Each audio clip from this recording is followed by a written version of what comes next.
Olá a todos, bem-vindos à Hora Azul Graná. Hoje, num formato diferente do habitual, estamos perante aquela que foi declarada há 2 dias uma pandemia mundial e o Torriense não pode ficar alheio. Enquanto entidade formadora, com mais de 300 atletas na área de formação, estão suspensas as atividades de treino e vamos aqui contar com a nossa convidada de hoje, a doutora Natália Pona.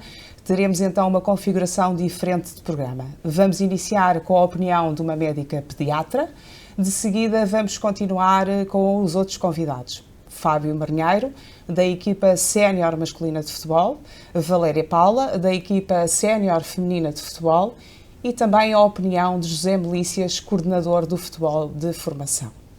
Mas estamos então aqui connosco a doutora Natália Pona.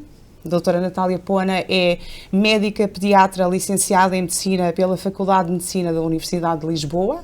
A licenciatura data de 1992. Fez o internato no Hospital Distrital do Barreiro entre 93 e 94, tendo feito o internato complementar na pediatria do Hospital Dona Estefânia entre 95 e o ano 2000. Foi assistente hospitalar graduada da pediatria do Hospital Dr. Fernando da Fonseca de 2001 a 2014. Entre 2013 e 2014 é pediatra de ambulatório em consultório privado. É atualmente diretora técnica do Centro Neurológico Sénior desde 2014 e também do campus Neurológico Sénior e também pediatra neste mesmo campus desde 2018. É casada, mãe de 6 filhos, residente em Torres Vedras. Muito obrigada, doutora Natália Pona, por ter aceito este convite para falar à comunidade. É o Sport Clube União Torriense a exercer aquele que achamos ser também o nosso papel social e nos ajudar a entender esta mais recente ameaça. Eu creio que aquilo que lhe começo por perguntar, porque também sou antes de cidadã mãe, não é? E creio que há questões que nos perturbam a todos. Vou começar por perguntar, enquanto mãe, educadora e médica, nós estamos efetivamente perante um problema ou este vírus é muito idêntico àquilo que é a gripe A e a maioria de nós vai resolvê-lo, ou seja, o nosso sistema imunitário vai resolvê-lo naturalmente? Gostaria que nos desse a sua opinião. Em primeiro lugar, boa noite. Muito obrigada, Teresa, pelo convite. Fiquei verdadeiramente satisfeita por ter formulado este convite nesta altura, isto porque penso que este programa vai, de facto, ser visualizado por muitos pais de atletas do Torriense, dos quais eu sou pediatra, e também por muitos outros pais dos meninos que eu acompanho há muitos anos. E, efetivamente, nos últimos dias, a quantidade de questões que são verdadeiramente legítimas que me têm sido colocadas pelos pais relativamente a esta pandemia, dá-me, no fundo, este momento dá-me a oportunidade de dar a minha opinião um bocadinho mais estruturada e para conhecimento de todos. Eu estou preocupada, portanto, eu acho que estamos perante uma situação grave, potencialmente muito grave, que é um problema da comunidade em geral. Estamos a falar de um vírus novo, um vírus para o qual a ciência ainda tem poucas respostas, e, portanto, um vírus, no fundo, que tem um comportamento de imprevisibilidade grande. Há coisas relativamente importantes que devem ser referidas, é que nunca, em nenhum momento da história da medicina, houve um avanço tão rápido no conhecimento desta entidade. Exato. Ou seja, houve os primeiros casos na província do Hubei, no fundo há um cluster, não é? Um grupo de casos com um quadro clínico diferente, semelhante entre eles, mas diferente do habitual, e que leva a um alerta e em praticamente 7 dias é descoberto o agente causal. Mais uns 4 ou 5 dias, portanto, desde o início até ser conhecido o genoma do agente, passam cerca de 10 dias. Que habitualmente na medicina, enquanto eu dou-lhe um exemplo. Okay. Relativamente à SIDA, sim, os primeiros casos de SIDA ocorreram e só 2 anos depois é que foi conhecido o agente. Portanto, nós aqui falamos de 7 dias até ao conhecimento do agente, 10 dias ao conhecimento da estrutura genética do agente. E em 3 e 4 dias mais, portanto, cerca de 15 dias depois dos primeiros casos, temos um teste de diagnóstico rápido. Portanto, isto é uma evolução brutal, que é fruto, obviamente, da evolução tecnológica, dos conhecimentos científicos e, no fundo, também fruto da comunicação e desta facilidade que há de troca de informações entre a comunidade científica. Pergunta-me se, como mãe, educadora, pediatra, se estou preocupada. Eu estou preocupada como mãe, estou preocupada como pediatra, mas, atendendo ao conhecimento atual, estou muito mais preocupada como filha, como médica e como cidadã. Ou seja, neste momento, o que nós temos é um conhecimento relativamente ao comportamento da pandemia na China, e devo realçar que, de facto, na comunidade médica ocidental há um pouco de reservas em relação à confiança na totalidade das informações que nos chegam por parte da China, mas temos aqui ao lado, pertíssimo, a Itália, que está neste momento a viver uma tragédia. E, portanto, o que nós sabemos, neste momento, o que nós sabemos é que ninguém está isento de poder passar ao lado desta doença, mas sabemos que há, de facto, uma frequência muito maior na faixa etária em que os meus pais se encontram. Portanto, pessoas acima dos 60 anos e, sobretudo, com patologias crónicas de base. Doenças cardiovasculares, doenças respiratórias, diabetes. Portanto, esse é, de facto, o grupo que nos preocupa mais. Claro. Mas é claro que acho que é importante que saibamos que não é pelo facto de estarmos a falar de crianças que elas estão 100% protegidas. Isso não é verdade. Certo. E diga-me outra coisa, que era a parte da pergunta, que é: o nosso sistema imunológico resolve? Ou a maioria de nós vai resolver pelo normal funcionamento? Pronto. Este vírus é desconhecido. Portanto, não há na história da população um contacto prévio com este vírus, este Covid-19. Não há. E, portanto, não existem barreiras a este vírus. Aquilo que nós sabemos, à luz destes 2 meses que passaram desde o início dos primeiros quadros, é que 80% das pessoas que são infectadas têm uma forma ligeira, ou seja, o seu sistema imunitário consegue, de alguma forma, responder. Digamos que limitar a evolução da doença. Mas em 20% da população essa manifestação vai ser grave, vai necessitar de internamento hospitalar. 15%, que ainda é um valor alto, vão necessitar de altas concentrações de oxigênio e 5% vão necessitar de ser ventilados. Portanto, isto é o que nós temos à luz do conhecimento atual. Portanto, acreditamos que um sistema imunitário mais forte, como é o caso das pessoas saudáveis e com menos idade, têm uma capacidade de lidar com a infecção muito melhor do que as pessoas que, de facto, já têm o seu sistema imunitário um pouco comprometido pela idade ou por outras doenças de base. E isso não significa, naturalmente, que não sejam transportadores do vírus, ou seja, podem ter melhor capacidade de resposta, mas podem levar, por exemplo, a transmissão a uma pessoa que tenha uma menor capacidade de resposta. Exatamente, e este é o problema que se coloca nas pandemias. As pandemias, que são, no fundo, vou lastrar de uma epidemia a vários continentes, no fundo, a todos os países, sim, não ter fronteiras, porque, efetivamente, estes vírus, mesmo nós sendo portadores, nós temos uma fase em que somos assintomáticos, ou seja, a pessoa não tem nada, não tem sintoma nenhum que a faça suspeitar que possa estar doente, contaminada. E que possa contaminar outros. E é esse o problema destas situações. Portanto, é impossível prever quem é que são os contaminantes e, portanto, acaba por ter, no fundo, uma passagem pessoa a pessoa devido à inexistência de sintomas. Olha, uma questão que também estava colocada nesta pergunta e que eu ouço com muita frequência, portanto, eu enquanto cidadã e sem qualquer conhecimento científico, mas uma das primeiras coisas que eu ouvi foi: nós também estávamos preparadíssimos para a gripe A e correu tudo bem. Não é uma gripe A, não é? Não é uma gripe A. A gripe A, é preciso também ter noção que a gripe A, a nível mundial, fez, se não estou em erro, umas 400, 500 mil mortes. Portanto, foi uma doença importante, foi uma pandemia importante. Curiosamente, o vírus da gripe A não tem a mesma agressividade que o vírus com que agora estamos a lidar. E, portanto, aquilo que nos assusta neste vírus é a contagiosidade e, nestes sistemas mais debilitados, a agressividade, que não existiu na gripe A.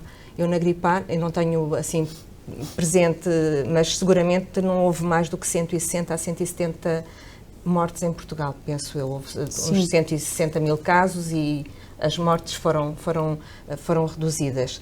E, efetivamente, no fundo, houve uma menor agressividade do agente. Este agente parece-nos muito mais agressivo e num espaço de tempo bastante mais curto. Ok. Diga-me uma coisa, doutora, o Torriense suspendeu todos os seus treinos nas camadas de formação já na passada quarta-feira. A Associação de Futebol de Lisboa recomendava fazê-lo a partir de segunda e o Torriense antecipou. Os jogos do Campeonato de Portugal, bem como todos os jogos da Liga foram suspensos. Tivemos ontem informação por parte do Governo da Direção-Geral de Saúde que as crianças não vão à escola a partir de segunda-feira. Temos a informação do aconselhamento de redução em espaços públicos, como restaurantes, shoppings. A pergunta que lhe coloco agora é: são as medidas preventivas adequadas ou estamos todos a agir sob o lema do medo? São adequadíssimas. Adequadíssimas. O que nós sabemos neste momento é que, se conseguirmos prolongar esta fase de propagação, ou seja, estendê-la ao máximo no tempo, vamos seguramente salvar vidas. Ou seja, nós temos um sistema de saúde que, obviamente, está programado para aquilo que são as doenças habituais. Nós não temos capacidade nem material, nem humana, para responder a uma catástrofe como se está a observar em Itália, que, apesar de todas as críticas que têm vindo a público, é um país que tem uma estrutura hospitalar bem conseguida. E, portanto, se nós conseguirmos atrasar esta fase de propagação pessoa a pessoa, vamos diluir ao longo do tempo a existência de casos graves. Eles vão existir na mesma, mas vão ser mais sequenciais, mais dispersos ao longo do tempo e vão permitir que o sistema de saúde responda de uma forma mais equilibrada. E, portanto, a nossa grande mais-valia, neste caso, é conhecermos a história da China, conhecermos a história da Itália e sensibilizarmos as pessoas para a importância vital que esta fase de atraso da propagação pode constituir para a comunidade, e no fundo é uma responsabilidade que todos temos como cidadãos, como a comunidade civil, temos esta obrigação. É uma responsabilidade de cada um saber que pode, de facto, fazer diferente e controlar esta pandemia. E isto são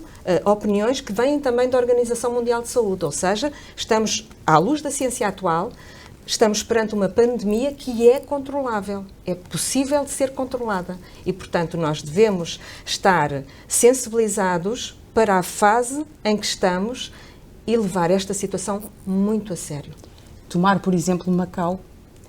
Macau são exemplares. Macau e China são exemplares.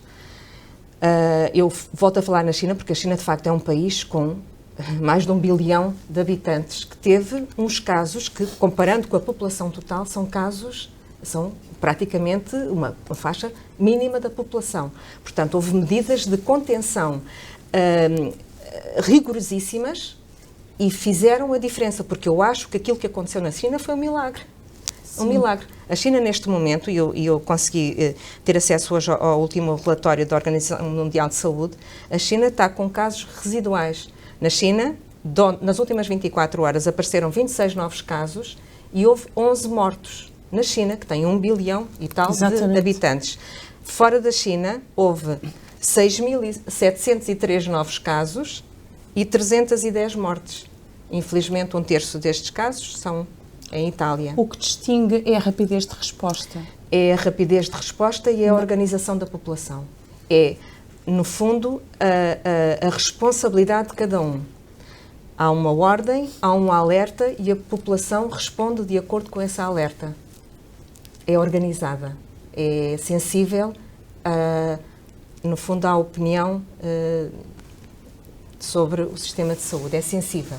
Nós próprios, enquanto portugueses, não é? Eu creio que houve uma evolução da própria percepção da gravidade, com uma enorme atenção por parte, não da comunicação social que tem vindo a divulgar com frequência, mas por parte das pessoas nos últimos dias, para não dizer nas últimas horas, não é? Quando a Direção-Geral de Saúde já falava nos cuidados básicos do distanciamento social, nós continuávamos a ver as pessoas a levar uma vida normal, que é bom que o façam, mas com os devidos cuidados, e portanto só agora mais recentemente eu vejo as pessoas com mais atenção ao tema. Talvez porque falamos de um vírus que surgiu em dezembro de 2019, não é? Numa província do Han, lá na China, a 9.000 km de distância de Portugal, não é? Quase todos pensávamos que era impensável ele chegar tão rapidamente à Europa como chegou. Eu creio que nos esquecemos um bocadinho desta facilidade que temos todos de fronteiras, não é? De não haver fronteiras, que é um bem que adquirimos ao longo dos tempos, mas que para a propagação acabou por ser mais difícil. Estamos todos diariamente com uma série de contra-informação, sobretudo não só por aquilo que devemos estar atentos da comunidade científica, mas depois com este acesso tão facilitado às redes sociais, há, na minha perspectiva, uma série de contra-informação. E eu não sei se aquilo que lhe vou perguntar a seguir é ou não contra-informação, de lhe perguntar, porque como lhe disse no início, acima de tudo sou mãe, e de tudo o que já li, dos dados que já li, apontam as crianças na faixa etária 0-9, sobretudo dos 0 aos 9 anos, menos predispostas para contrair o vírus, ou aquelas que o contraem facilmente resolvem a situação e podem até contraí-lo e serem assintomáticas.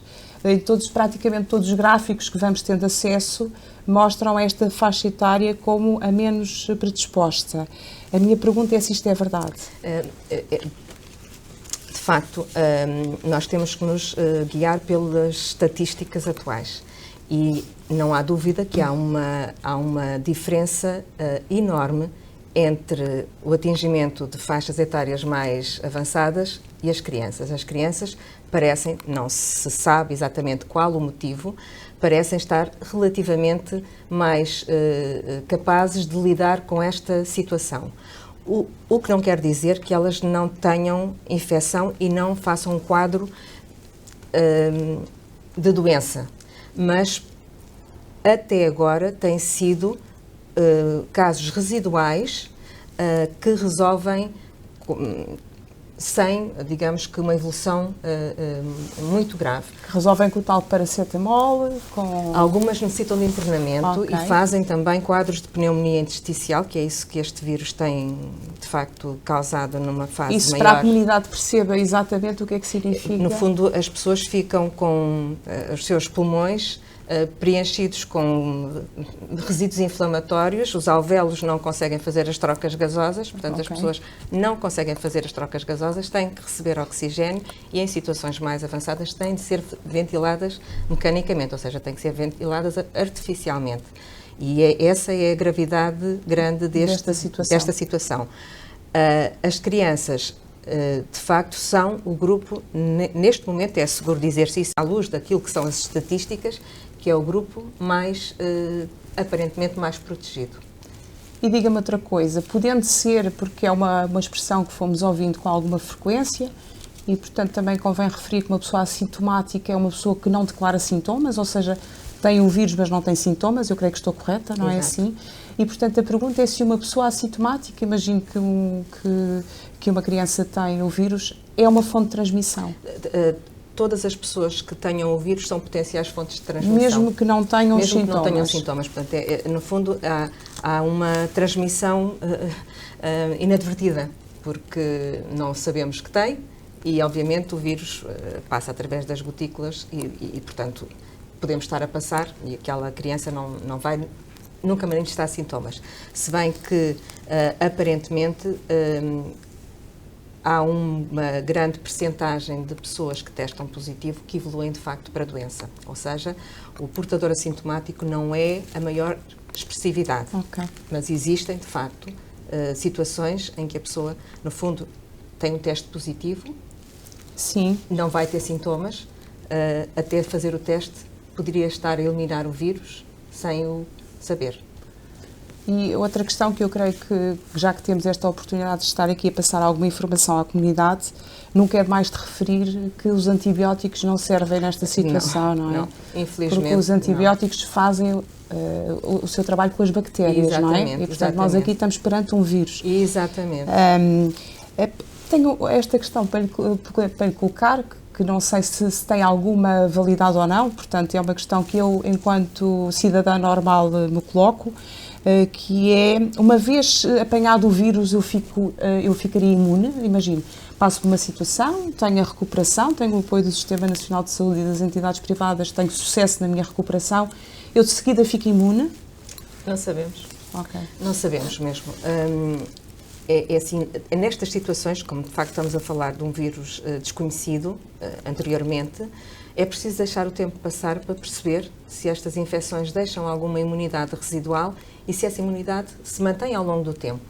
Há alguns relatos de doentes que aparentemente resolveram o quadro e que, após um período, um intervalo livre de aparente resolução total, voltam a ter a doença. Okay. Mas são casos pontuais e, portanto, acho que a ciência, à luz dos conhecimentos atuais, não pode dar esta resposta.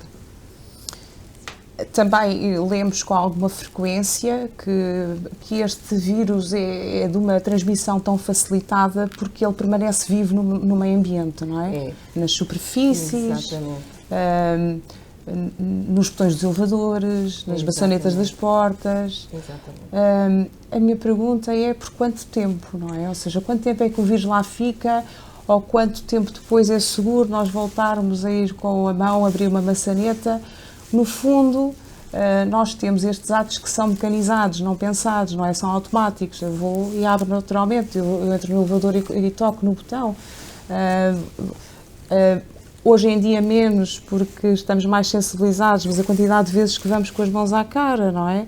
Portanto, a questão é quanto tempo é que...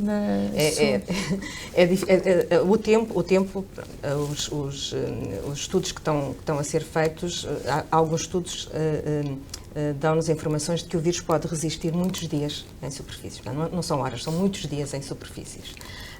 E eu acho que se alguma coisa de boa podemos tirar destas situações que são, obviamente, dramáticas, é que devemos todos aprender que o meio ambiente está minado de agentes que podem ser nefastos e passarmos a ter uma etiqueta de higiene, seja respiratória, seja de higiene das mãos, correta, para sempre. Exatamente. Não só agora, mas para sempre. De facto, aquilo que nós sabemos é que as mãos, nós usamos as mãos para tudo. Para tudo. A quantidade de vezes que nós levamos a mão à cara, inadvertidamente, é imensa. Eu tenho estado aqui a tentar ajeitar os óculos sem tocar na cara, mas obviamente portanto, é difícil. A proximidade, mas sobretudo é importante, e porque estamos a falar para pais de atletas e para outros pais, ensinar as crianças que as nossas mãos podem ser, de facto, a nossa maior defesa também. E, portanto, o cuidado que há é explicar a higiene das mãos, porque nós, com as nossas mãos, mexemos nas superfícies que podem estar contaminadas e, portanto, temos que fazer uma boa higiene das mãos e evitar ao máximo fazer, no fundo, chegar o vírus às nossas mucosas, seja aos olhos, ao nariz, à boca, porque, no fundo, aí estamos a fazer a transposição do vírus de uma superfície diretamente para a nossa mucosa e acaba por ser uma porta de entrada. Portanto, de uma forma cuidada, devemos ter presente que as mesas de cabeceira, as cômodas em casa, as superfícies devem ser lavadas com alguma regularidade, não esquecendo os interruptores, os botões do elevador, ensinar os miúdos a ativar o botão com o cotovelo, evitar ao máximo usar a mão para essas coisas que estão tão mecanizadas. Quando eu ativo o botão com o cotovelo, o vírus não fica no meu cotovelo? Mas depois como é que vai com o cotovelo à cara? Certíssimo. Não consegue. Ok. Não consegue. Exatamente. Portanto, há uma... Daí a recomendação, não exatamente, é? Exatamente. Diga-me aqui outra coisa, que há cerca de 15 dias saiu uma grande entrevista no Jornal Expresso, não é? Que é um jornal de referência, quase numa posição concertada do Ministério da Saúde junto com a Direção-Geral de Saúde, apontavam como a epidemia podia chegar aos 21 mil casos e no seu caso máximo a 1 milhão de casos, não é? Nessa altura foi muito falado estes números, as pessoas desconfiaram dos números, acharam o alarmismo. Eu não lhe vou perguntar se os números estão ou não corretos, naturalmente que ninguém faz futurologia, mas perante este cenário e na eventualidade destes números poderem vir a acontecer, o que poderia fazer prever que estaríamos provavelmente num contágio acima dos 50% ou dos 60%, a minha pergunta é se há alguma forma de prevenirmos este contágio, ou seja, se nós de alguma forma podemos ficar com os alertas que são dados, se há alguma forma de prevenirmos o contágio. Eu acho que temos que confiar que as medidas de higiene e as medidas de contenção no comportamento social podem ser realmente eficazes, ou seja, é preciso que as pessoas percebam que nós somos latinos, somos afetuosos, exatamente, não é? Sim. Que de facto o toque, o mais 5, o beijinho, o abraço, a proximidade na conversa são de facto fatores de risco, que espaços fechados com muita gente são sítios onde a propagação do vírus pode ser muito maior e, portanto, é sensibilizar um bocadinho as pessoas para nesta fase evitarem saídas que são absolutamente desnecessárias. A nossa casa acaba por ser o sítio mais seguro. Obviamente, as pessoas têm de trabalhar, mas mesmo tendo que sair, fazê-lo de uma forma direcionada. Eu vou daqui para o meu trabalho, não vou ao café confraternizar, não vou fazer as minhas compras e depois é que vou para o meu emprego. Não, as pessoas têm que ter noção que as saídas devem ser as saídas absolutamente necessárias e manter uma distância social, mesmo em casa. Obviamente as pessoas podem dar carinho, mas ter o cuidado de lavar as mãos antes, certo. Até para criarem nos filhos este cuidado da higiene das mãos, que é absolutamente fundamental. Já me está aqui a responder à questão que lhe tinha para lhe colocar a seguir, que era efetivamente de que forma é que nós conseguimos proteger-nos a nós e ao nosso agregado, mas vou complementá-la com esta também notícia recente do encerramento das escolas, não é? E das crianças terem que ficar ao cuidado, sobretudo das famílias, porque as alternativas normais da sociedade vão deixar de existir, não é? Os campos de férias, claro, as alternativas normais. Nós ouvimos agora recentemente esta especulação à volta das pessoas que foram para a praia, não é? Na quarta-feira. A questão que lhe vou colocar que é, o agregado tem que fazer agora uma concertação para manter as crianças em casa e nós devemos ter efetivamente as crianças em casa conforme a indicação da Direção-Geral de Saúde ou não tem mal nenhum as crianças irem para a rua jogar à bola com os amigos? Estamos numa situação que eu acho que é de alerta muito delicada. Quando se avança para uma decisão que é difícil de encerramento das escolas, é porque queremos implementar medidas gravosas de contenção e, portanto, isso significa que é para ficar em casa. Significa que é para ficar em casa, precisamente porque o jogar à bola, nós não sabemos se o contacto com o amigo que vai estar a jogar com ele é um contacto de risco ou não. Neste momento, para proteção da sociedade no geral, temos todos que acatar as recomendações que nos são dadas pela Direção-Geral de Saúde. E, portanto, o encerramento das escolas é um passo que foi extremamente difícil, mas que é um passo absolutamente essencial para diminuir a propagação dos contactos. E é nesta fase que nós estamos. A diminuição da propagação da infecção. Portanto, não faz sentido fechar a escola para as crianças continuarem a ter uma vida cá fora. Não é esse o objetivo. E, obviamente, que eu acho que nem vou tecer comentários em relação à ida à praia, a festas. Acho que não vale a pena, mesmo. Portanto, contenção social significa contenção social, ou seja, isolamento. Isso é uma responsabilidade de todos, não é? É uma responsabilidade de todos, obviamente, muito dos pais, porque dão o exemplo aos filhos, mas não há ninguém que não esteja envolvido nesta situação. Somos todos responsáveis por manter o controle ao máximo desta potencial situação trágica que se está a viver em Itália. Portanto, nós temos o benefício de sabermos o que está a acontecer em tempo real. Claro. E os alertas dos nossos colegas são verdadeiramente preocupantes. Portanto, se nós não aprendermos com isto e não tomarmos as medidas devidas, nem há palavras que descrevam como é que se vai qualificar uma atitude de desresponsabilização. Não há. Temos que estar todos cientes que está nas nossas mãos, não é? Está nas nossas mãos a proteção da sociedade. E a sociedade somos nós, são os nossos filhos, são os nossos pais. Está nas nossas mãos. E que se cada um fizer a sua parte já está a contribuir para que claro. todos sejamos melhores. Nós ouvimos também, eu creio que uma situação normal de resposta a uma pandemia, mas cedo se esgotaram vários consumíveis nas farmácias, não é? A minha questão é, faz sentido usar máscara? Pois, pronto, é assim, é normal que as pessoas entrem, de facto, numa situação de preocupação e tentem ter em casa o máximo de material que os possa, de alguma forma, proteger. Mas, efetivamente, a máscara é importante ser usada para quem tem sintomas gripais, no fundo, para não contagiar os outros. De resto, para uma pessoa sair à rua, não é por usar máscara que não se vai contaminar. Está mais protegido. Exatamente. Sim. Pronto. A máscara deve ser usada por quem tem sintomas gripais e está exposto aos outros e não os quer contaminar, ou então pelo pessoal de saúde. E devem ser usadas pelo pessoal de saúde, porque obviamente o pessoal de saúde não pode adoecer. Não pode. É essa a consciência, portanto, que todos têm que ter, tem que não é? ter, portanto, deixem o material para, de facto, os ser usado por profissionais quem de saúde têm usar. filhos também, não é? Com certeza. E, portanto, eu acho que temos todos de zelar para que as coisas corram bem. Há uma questão que também, efetivamente, creio que está aqui na cabeça de todos, que é, perante uma pandemia, não é?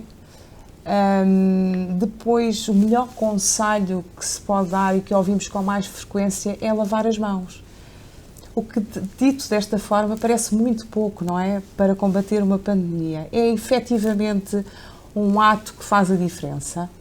É um ato que faz a diferença e que deve ser assumido como um ato para manter no futuro. E os tais 20 segundos, não é? Ou mais de 20 segundos. Sim, no fundo é ensinar, e aqui o papel dos pais é fundamental, porque eles é que têm que ensinar as crianças a lavar as mãos. A lavar as mãos, a saber esfregar os dedos, a saber esfregar as palmas das mãos e o dorso das mãos, a saber esfregar os polegares, a saber fazer uma higiene cuidada das mãos, porque, de facto, as mãos são o principal veículo de transmissão.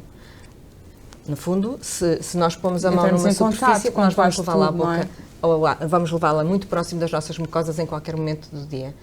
Nós nem temos noção da quantidade de vezes que nós colocamos as mãos no nosso rosto e, portanto, a mão é de facto o veículo precioso que deve ser mantido imaculado o mais possível. E são boas regras de higiene para transmitir às crianças, na fase em que elas estão, vão assimilar isto de uma forma muito natural e vão mantê-la para o resto da sua vida. Claro. E é fundamental. Vão mudar os hábitos. Vão mudar os hábitos. Doutora, diga-me uma coisa, por favor, que é, nós à data de quinta-feira, porque ainda não tinha elementos à hora desta entrevista novos, tínhamos 78 casos em Portugal identificados e tínhamos 69 pessoas internadas, o que significa que há 9 pessoas que estão a fazer os seus cuidados fora das unidades hospitalares. A pergunta que lhe coloco é, tendo como exemplo estas 9 pessoas que estão em casa, que a velocidade de propagação poderá vir a ser um familiar nosso, a pergunta é que cuidados eu devo ter se vier a ter no meu agregado uma pessoa infectada, ou seja, cuido normalmente, de seguida posso estar novamente com os filhos, como é que devemos proceder? Pronto, é assim, é um cenário que se vai colocar muitas vezes e que é um cenário complicado numa família com mais pessoas, não é? O ideal é que a pessoa a ser cuidada, portanto a pessoa que está doente, não é? Possa estar num espaço arejado, relativamente afastado das zonas de convívio, que tenha uma suíte seria o ideal, perfeito, não é? Certo. Mas não tendo uma casa de banho que seja próxima, se puder ser usada em exclusivo por ele, é o ideal. Se não, tem que se fazer, obviamente, uma higiene cuidada. E eu queria chamar a atenção que uma higiene cuidada das superfícies pode ser feita, apesar do vírus, de facto, resistir muito tempo nas superfícies, se as superfícies forem limpas com álcool com uma percentagem entre os 60% e os 70%, com água oxigenada a 0,5% ou com lexívia a 0,1%, num minuto o vírus fica inativo. Ok. Portanto, é preciso ter esses cuidados de limpeza do espaço que é habitado pelo doente e que é usado a casa de banho. Idealmente não deveria usar mais do que o quarto e a casa de banho.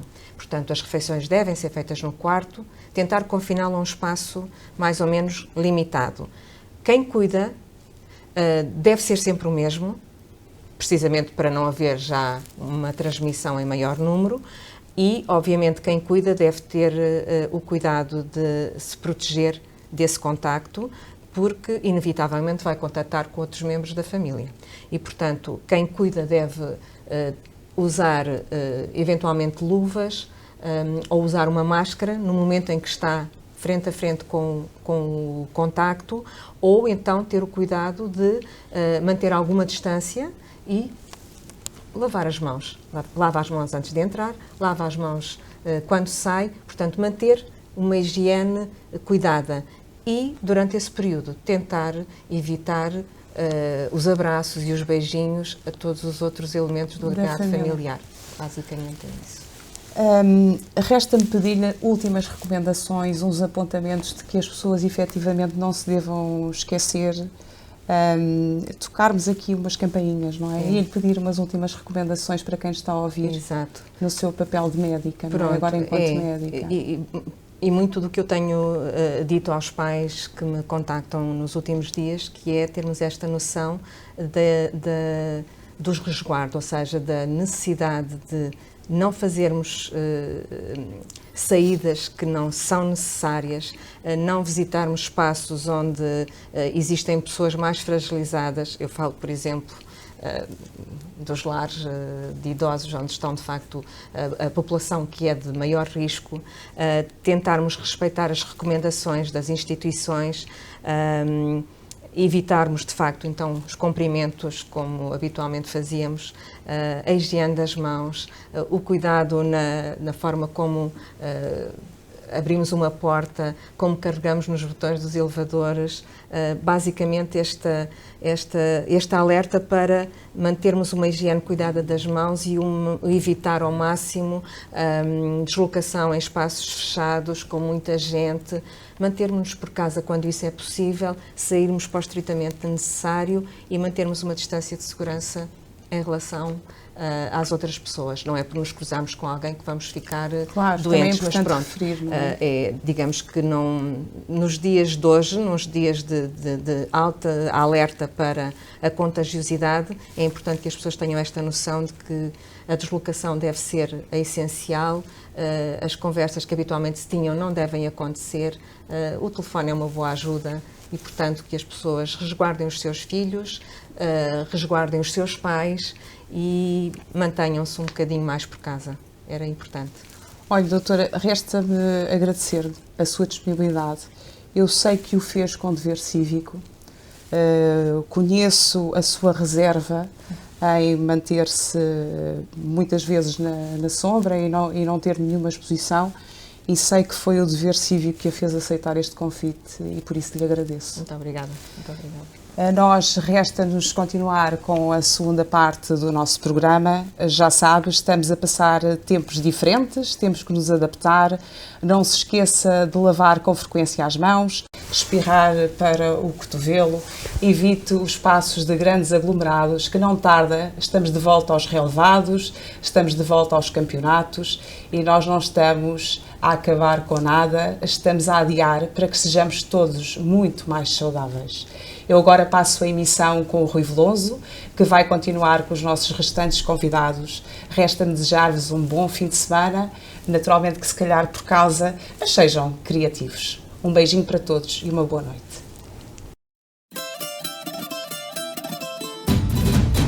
Agriloja, é tudo o que precisa. Ao seu lado para a vida. Agriloja, é tudo o que precisa. Ao seu lado para a vida. Uma semente junto à terra, um fruto para apanhar. A voz voz que canta ao vento o coração a cultivar o prado verdejante, ovelhas brancas a pastar, as galinhas na capoeira e o som da máquina a lavrar. Agriloja, agriloja, é tudo o que precisa. Agriloja, agriloja, ao seu lado para a vida. Agriloja, agriloja, é tudo o que precisa. Agriloja, agriloja, ao seu lado para a vida. Um cão corre no jardim, o corta-relvas a rolar. A água carrega a terra, desenha traços no ar. A casa abraça as cores, bricolagem ao seu redor. Vinho, mel na mesa para viajar pelo sabor. Agriloja, agriloja, É tudo o que precisa. agriloja, agriloja, Ao seu lado para a vida. agriloja, agriloja, É tudo o que precisa. agriloja, agriloja, Ao seu lado para a vida. agriloja, agriloja, ao seu lado para a vida.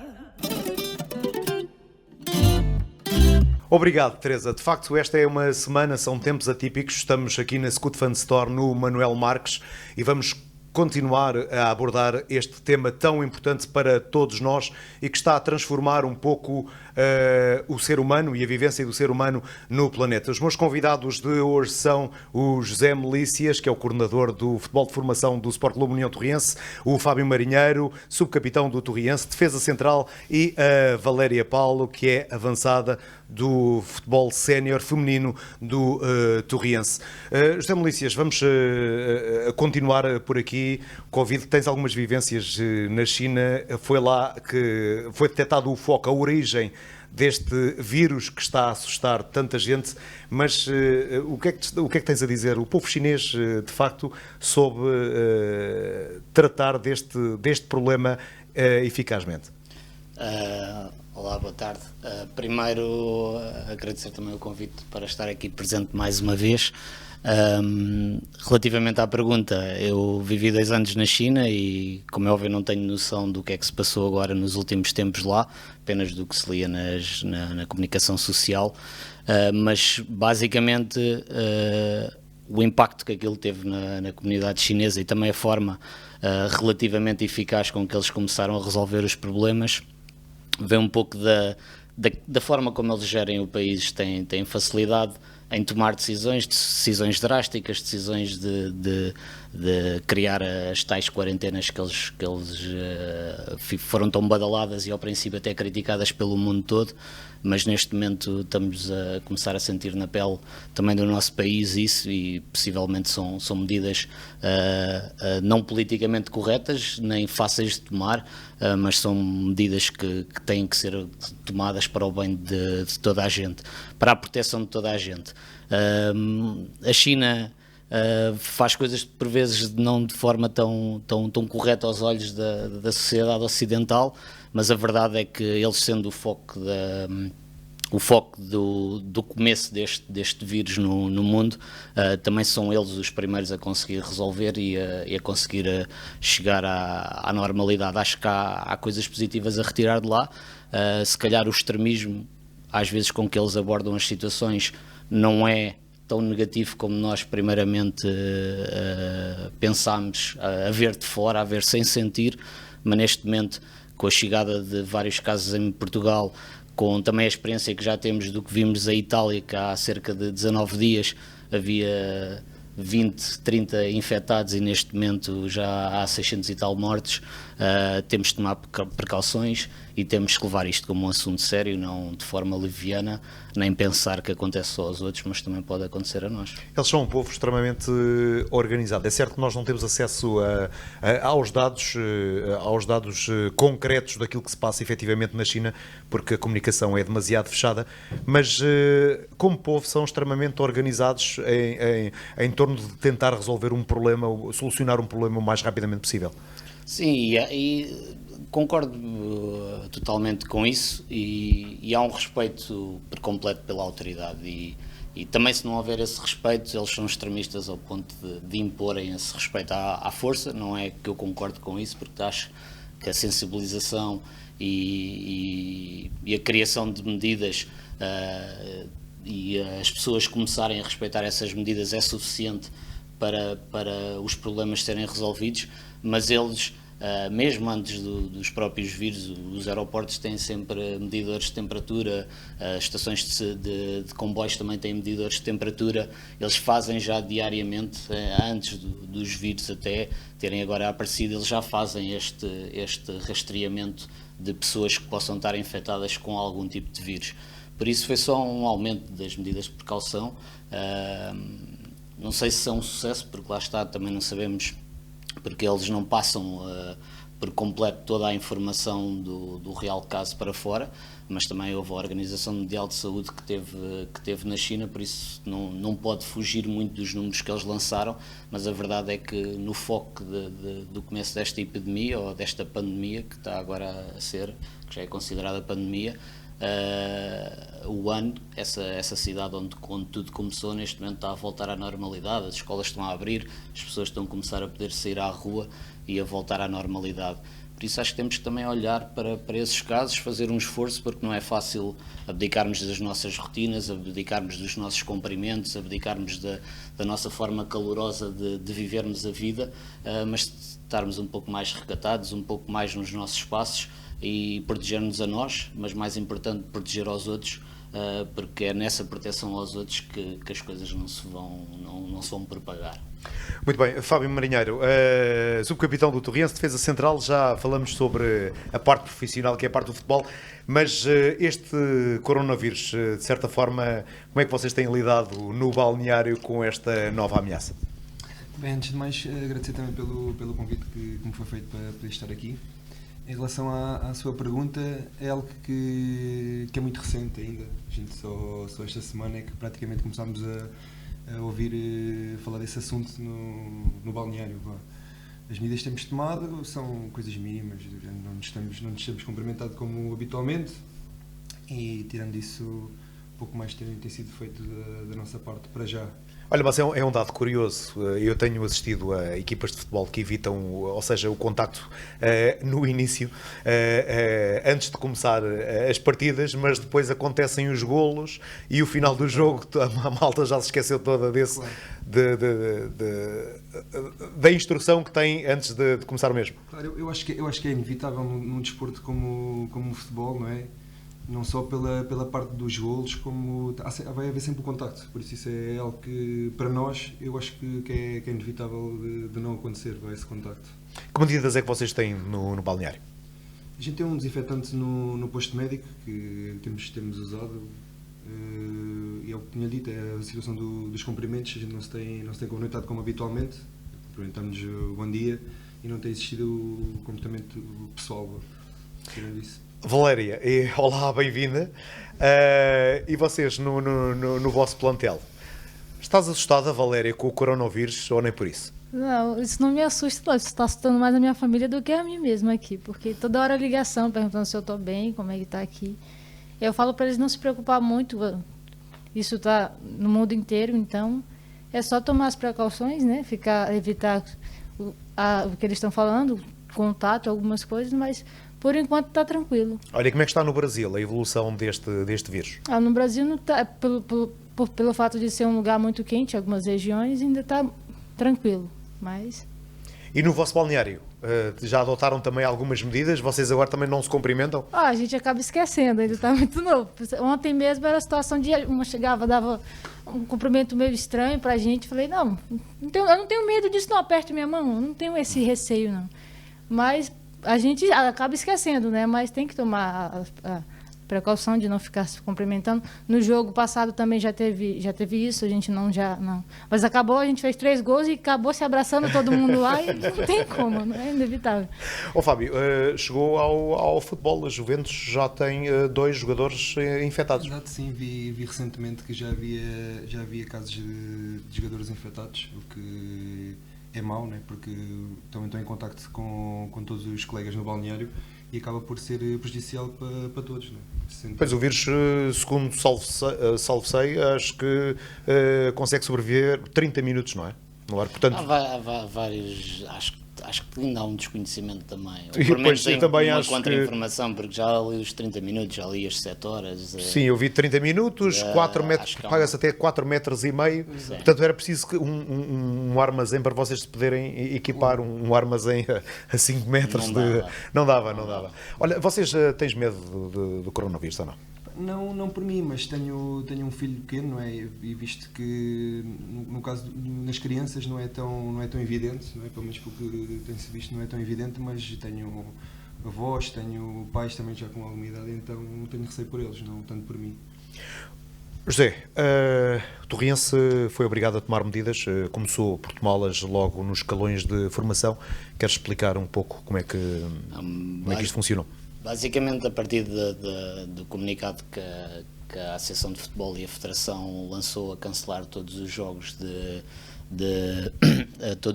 de futebol, formação e de futsal, a partir desse momento nós começámos logo em contacto com a direção e com a coordenação geral do futebol para tomarmos uma decisão, e uma decisão rápida, porque a decisão foi tomada na quarta-feira.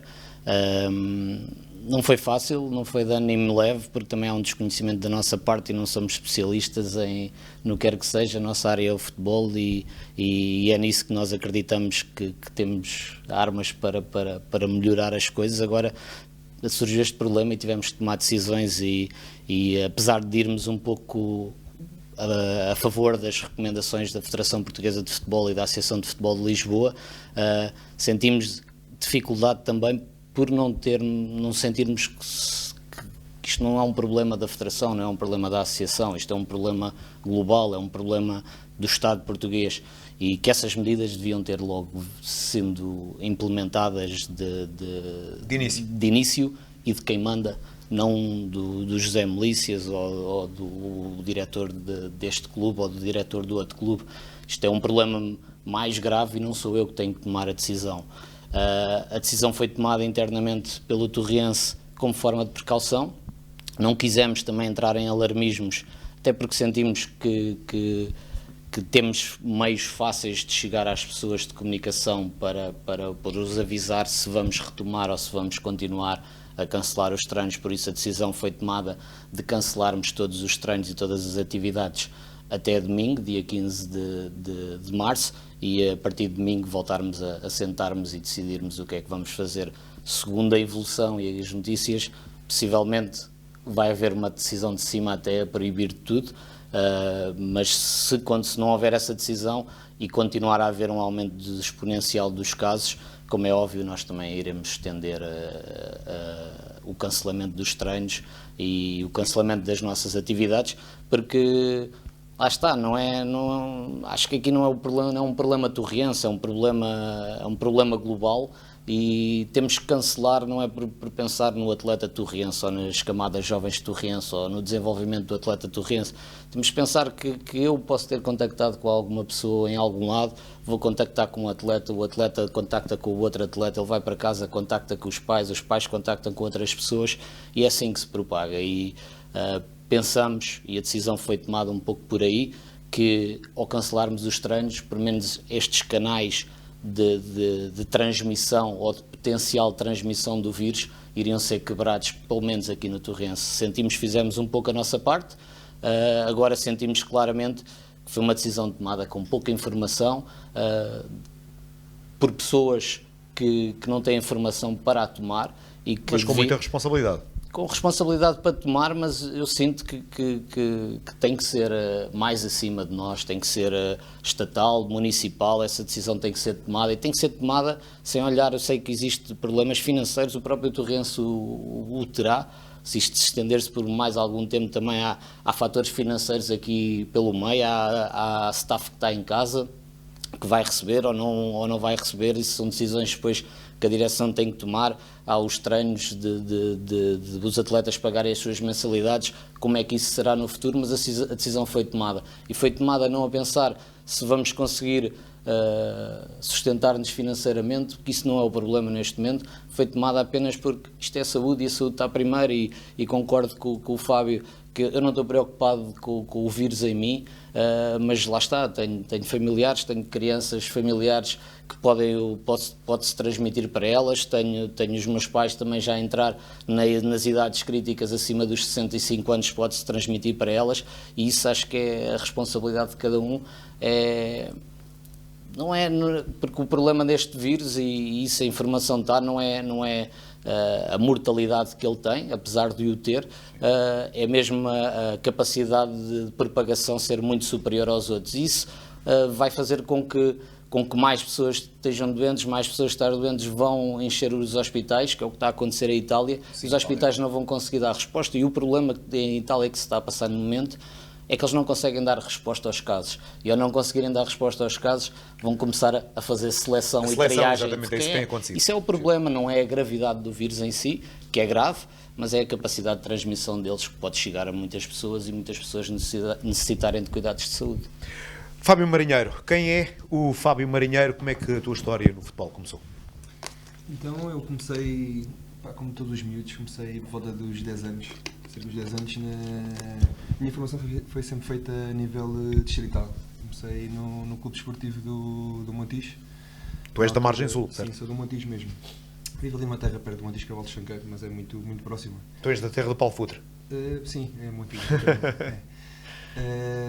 como estava a lhe dizer, comecei nos escalões de formação do Clube Desportivo do Montijo, que é um clube que já está extinto, já não existe.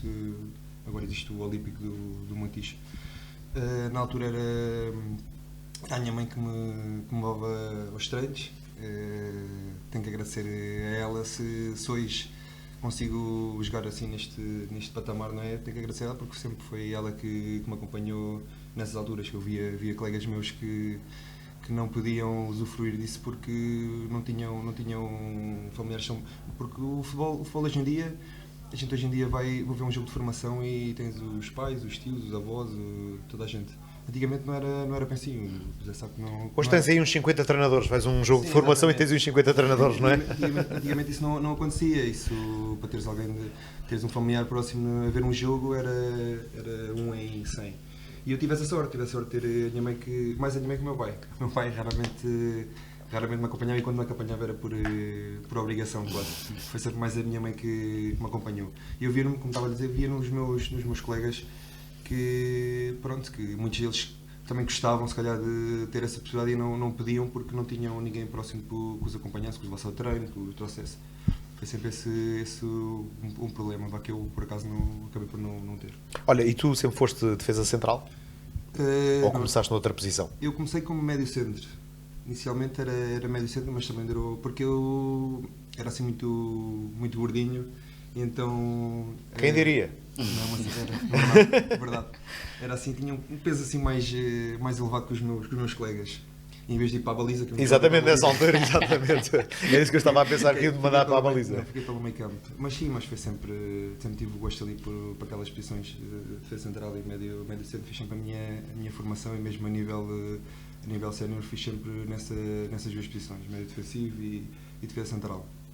A minha formação foi feita, eu tive no Montijo, como estava a dizer, até aos 17 anos, que foi o meu... Eu iniciei o futebol sénior com 16, penso que tenha sido no meu segundo ano de juvenil, e no meu primeiro ano de sénior o Montijo é quando o clube termina. E então tive uma passagem pela União de Montemor, na altura na terceira divisão, que foi a minha primeira experiência como sénior. Sim, com 16, 17 anos? Com 17 anos, primeiro ano de sénior, estive no União de Montemor. Foi...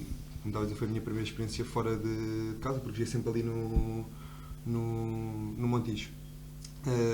Depois do União de Montemor, mantive-me sempre por estas divisões de terceira divisão. Na altura existia a segunda B, que já não está extinta, mas estive sempre aí, Vendas Novas, Casa Pia, até me aparecer a oportunidade de jogar no futebol profissional. Na altura estava no Fabril, na terceira divisão. E foi quando apareceu a oportunidade de representar o Atlético, que na altura estava nas divisões profissionais, estava na segunda liga. O treinador era o Bruno Baltazar, e tive um ano no Atlético. Foi a minha primeira experiência como profissional de futebol. é aquela a experiência que todos os jogadores tencionam alcançar, não é? Acho que deve-se um pouco ao trabalho que foi feito durante todo o percurso que tive. Dá-me uma sensação que és um jogador muito certinho, ou seja, és um jogador muito regular, a tua prestação é sempre muito regular. Sim. A que é que se deve? A que é que se deve? Eu também não sei dizer também um motivo óbvio.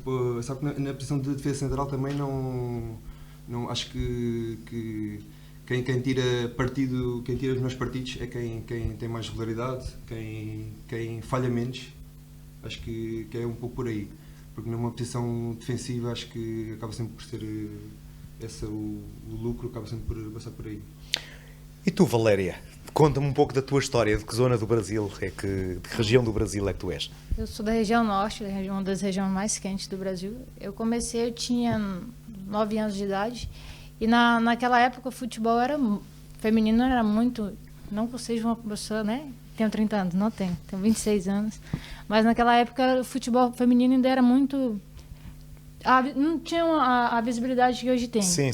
Então eu jogava com os meninos. A única opção que eu tinha era jogar com os meninos. Então eu comecei a jogar cedo com os miúdos, sabe?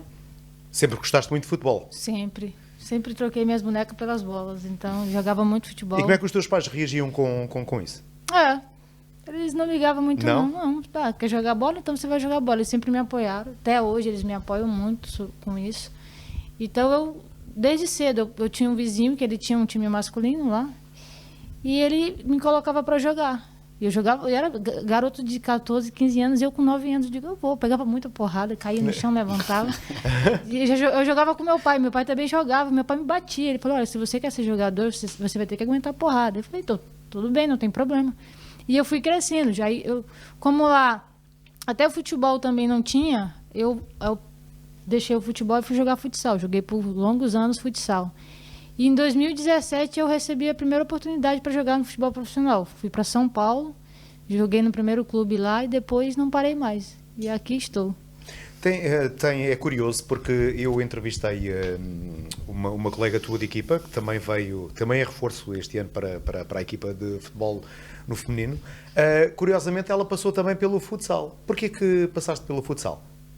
Olha, que nem eu falo, não tinha muita escolha, sabe? O que mais tinha era o futsal. O feminino tinha futsal, o masculino não tinha. Desculpa. Não tinha futebol feminino. Então, pra gente não ficar sem fazer nada, a gente jogava futsal. E lá no Brasil tem muito mais futsal do que futebol. E escolinhas também. E eu falei, já que não tem, eu vou experimentar. E gostei muito de jogar futsal. Achas que foi muito importante para a tua formação como jogadora hoje no Futebol 11, teres a aprendizagem do futsal? Foi muito, muito. Se não fosse o futsal, eu não teria me tornado uma jogadora de futebol, porque eu fui vista numa partida de futsal. Eu estava jogando e alguns olheiros me viram e me levaram para jogar campo. Qual foi o teu último clube que representaste no Brasil? Foi o Ceará. O Ceará? Isso. O Ceará disputa que divisão no Brasil? Hoje, o masculino disputa a primeira divisão, o feminino está disputando a segunda. O futebol no feminino está a crescer muito também no Brasil, certo? Tá, bastante. Hoje, tanto a primeira divisão, eu já joguei a primeira divisão e joguei a segunda divisão lá. E é muito equilibrado, é muito forte. Tanto a primeira divisão e a segunda é muito equilibrada. Muito bem. José Melícias, isto vai continuar por tempo indeterminado, não é? Esta paragem. Até se prevê agora com o facto de estarem a cancelar muitos eventos e muitos jogos. Os treinos da formação certamente não regressarão, pelo menos num espaço de 15 dias. Não há nenhuma certeza, obviamente, não é? Mas tudo se prevê que seja uma paragem, pelo menos durante esse tempo. Como eu estava a dizer, nós vamos continuar com aquilo que nós definimos, que é até domingo, dia 15, quando estão cancelados, e segunda-feira vamos lançar o segundo comunicado, se vamos reatar ou vamos continuar com os treinos cancelados, e possivelmente será mais uma semana ou mais 2 semanas, aquilo que depois decidirmos.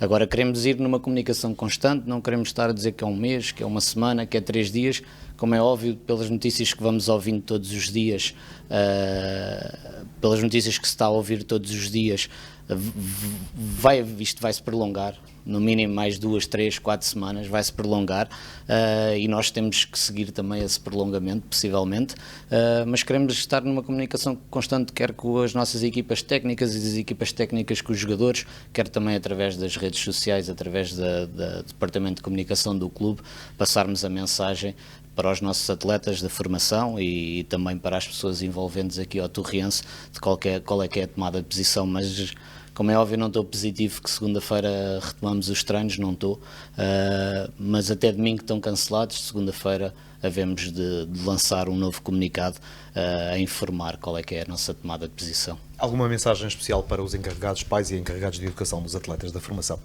nesta fase? Basicamente a mensagem que tem passado em alguns meios de comunicação social é tomarem precauções, é ficarem por casa, é aproveitarem também, não é que seja desculpa, mas temos épocas desgastantes de fim de semana a viajar para jogos, a acordar cedo para ir fazer determinado tipo de atividades em representação do Torriense, e podemos aproveitar agora também para ficar mais por casa, para ficar mais no seio familiar, evitar os grandes contactos com outras pessoas, não por as outras pessoas estarem infectadas, mas também por nós podermos ser as pessoas que estamos infectadas, e tentar evitar esse contacto ao máximo, porque se nós o fizermos isso, está comprovado pelas experiências nos outros países que o contágio diminui, o número de casos diminui, e conseguimos com que o Sistema Nacional de Saúde dê respostas aos casos que já existem e àqueles que ainda vão ser confirmados nas próximas horas e nos próximos dias, e vamos conseguir estabilizar. Agora calma, mas com precaução, sem alarmismos, não é o fim do mundo. Como é óbvio, sempre houve problemas, sempre, se não é um tipo de problemas, há de ser outro tipo de problemas, por isso, se não é um alarmismo total, é uma precaução, e respeitem essa precaução, porque se estamos a perder tempo do nosso processo evolutivo, se estamos a perder tempo do nosso contacto diário com pessoas que nós gostamos, tem que ser por uma boa razão, por isso respeitem-no, que as coisas vão correr bem, de certeza. Fábio Marinheiro, é o teu primeiro ano com as cores do Torriense, chegaste no início da temporada, é uma época que já tem muitas vivências e muitas experiências. O Torriense que, na tua opinião, está a fazer um campeonato de acordo com aquilo que era expectável? Eu penso que não, a nível de...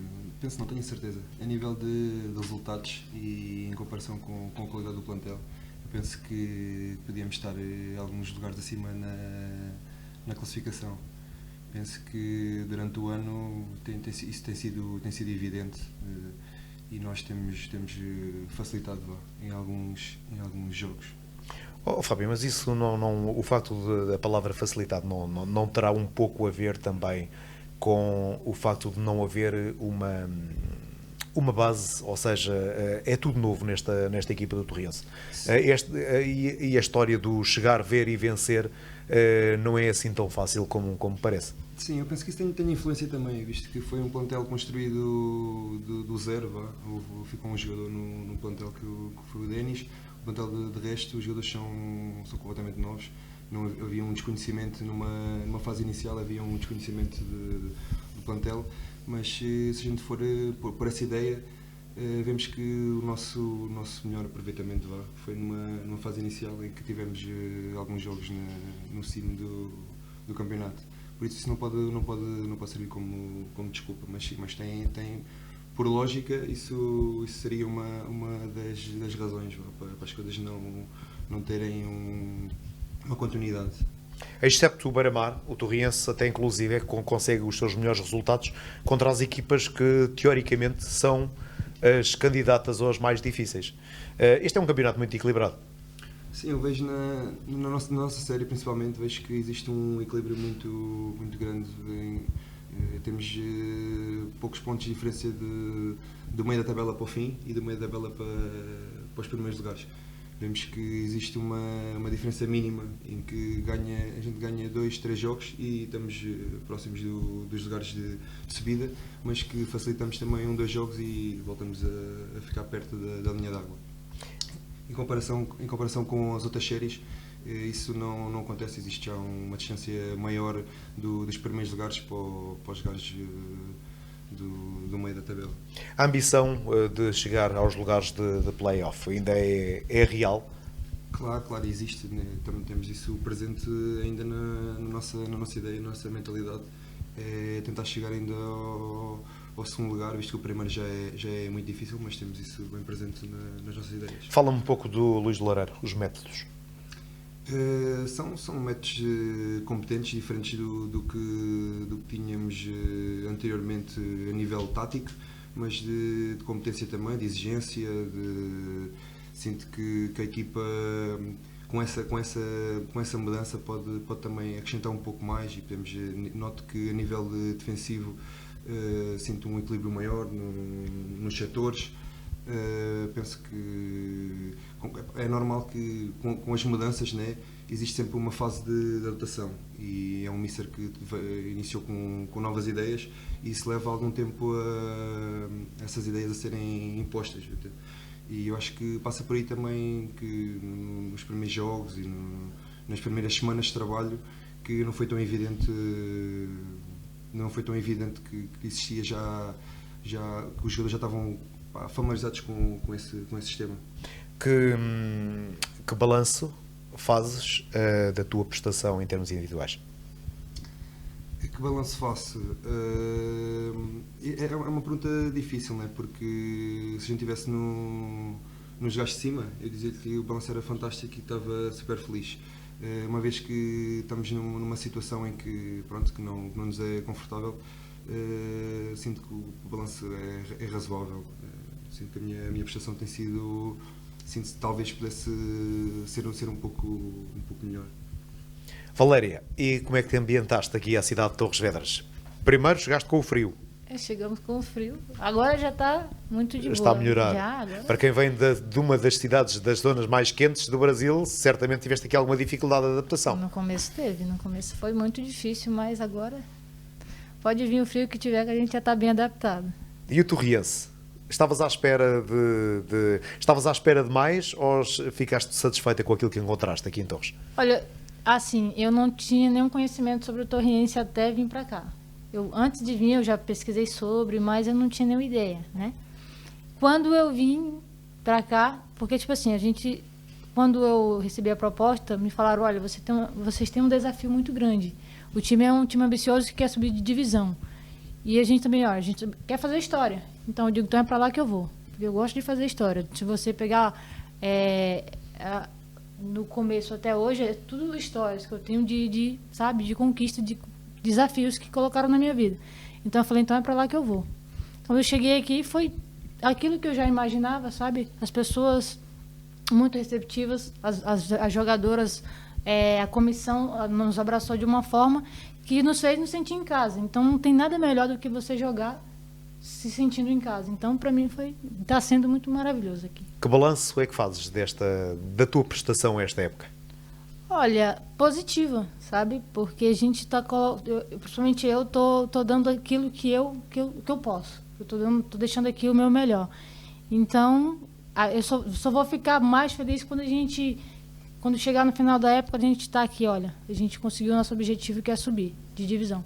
Vocês acreditam, eu acho que acreditam mesmo que vão subir. Eu, por acaso, fiz o último jogo, fui eu que fui a Paio Pires fazer a narração do último jogo.